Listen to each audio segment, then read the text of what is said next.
Il est 9h30 sur Europe 1, on passe au journal des médias avec Guillaume Janton, bonjour. Bonjour, à la une ce matin, la société Lactalis obtient l'interdiction de rediffusion d'une partie d'un reportage d'Envoyé spécial. Koh-Lanta se jouera à 3 équipes dès sa prochaine saison et Michel Drucker n'a jamais été fan de l'Esprit Canal. On commence avec la société Lactalis qui obtient l'interdiction de rediffusion d'une partie d'un reportage d'Envoyé spécial. Le jeudi 13 octobre dernier, France 2 proposait dans le cadre d'Envoyé spécial un reportage consacré notamment au géant laitier Lactalis, un document mettant en cause le groupe et son président Emmanuel Beignet. La société avait alors saisi le tribunal de grande instance de Laval en référé afin, je cite, de mettre un terme à ces attaques injustifiées et à la diffusion de l'émission. Hier, Lactalis a annoncé dans un communiqué avoir obtenu en référé l'interdiction de la rediffusion d'une partie de l'émission de France 2, ainsi que son intention de porter plainte contre la chaîne. Petite révolution dans Koh-Lanta qui se jouera désormais à 3 équipes la saison prochaine. Au fil des saisons, le jeu d'aventure à succès de TF1 se renouvelle et pour ne pas lasser les téléspectateurs, après avoir créé l'île au trésor cette année, la production a décidé d'intégrer une 3e équipe dans la compétition pour la prochaine édition de Koh-Lanta, déjà en cours de tournage. Selon Pure Média, cette équipe portera la couleur bleue. Alors les bleus parviendront-ils à battre leurs adversaires, les rouges et les jaunes? Le suspense est insoutenable. Ma sanction est irrévocable. Voilà.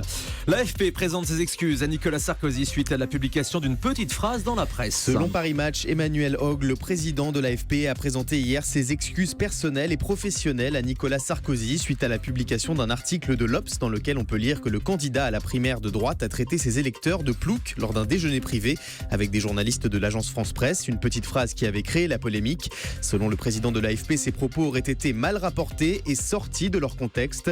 De son côté, l'Obs persiste et affirme que l'ancien chef de l'État a bien prononcé cette phrase. La ministre de la Culture, Audrey Azoulay, s'exprime au sujet de la grève à iTélé. Alors que les salariés d'iTélé ont massivement reconduit la grève hier pour une 11e journée consécutive, la ministre de la Culture, Audrey Azoulay, s'est exprimée au Sénat sur la crise au sein de la chaîne Info.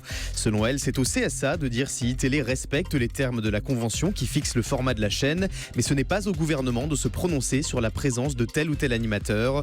On rappelle que le CSA s'est déjà penché sur le dossier iTélé et s'est dit, je cite, vivement préoccupé quant à la pérennité de la chaîne. Michel Drucker n'a jamais été fan de l'Esprit Canal. Le monument du petit écran accorde cette semaine une interview à Paris Match, un entretien dans lequel il évoque notamment l'évolution des chaînes du groupe Canal+, avec un esprit plus populaire depuis l'arrivée de Cyril Hanouna notamment, très différent de ce qu'on appelait dans les années 90 et 2000 l'Esprit Canal.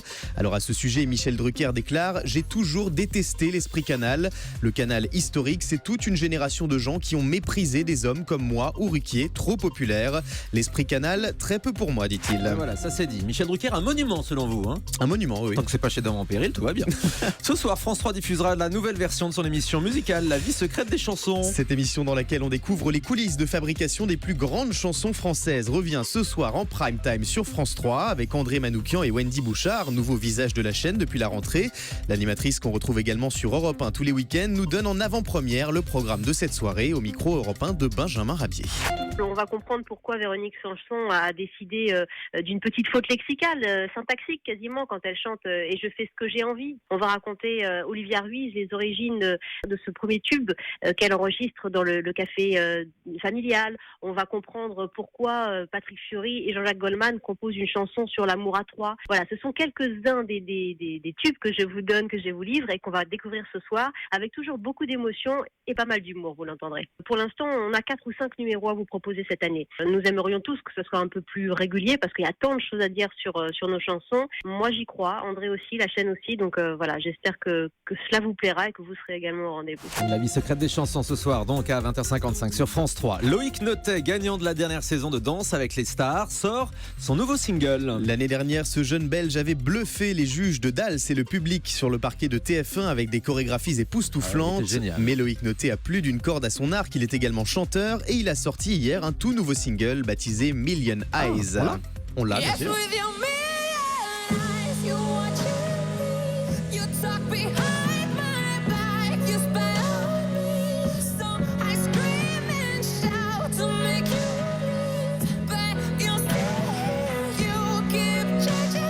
Très jolie chanson de Loïc Notet. Je vous conseille d'aller jeter un œil sur le clip qui est fabuleux, puisqu'évidemment il danse dans ce clip, il est seul en noir et blanc, c'est absolument un petit bijou. Je vous conseille d'aller voir ça donc sur internet, le nouveau single de Loïc Notet qu'on aime beaucoup.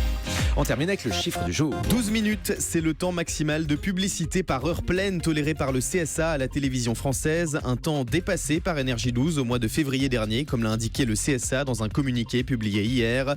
Le gendarme de l'audiovisuel a annoncé avoir mis en garde la chaîne contre le renouvellement de telles pratiques. Merci beaucoup Guillaume Janton. Et puis une info qui vient de nous parvenir, encore une terrible nouvelle.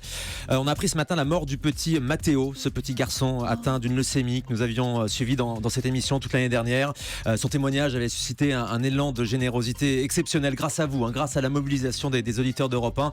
Vous aviez été très nombreux régulièrement à apporter votre soutien au petit Matteo dans son combat contre la maladie.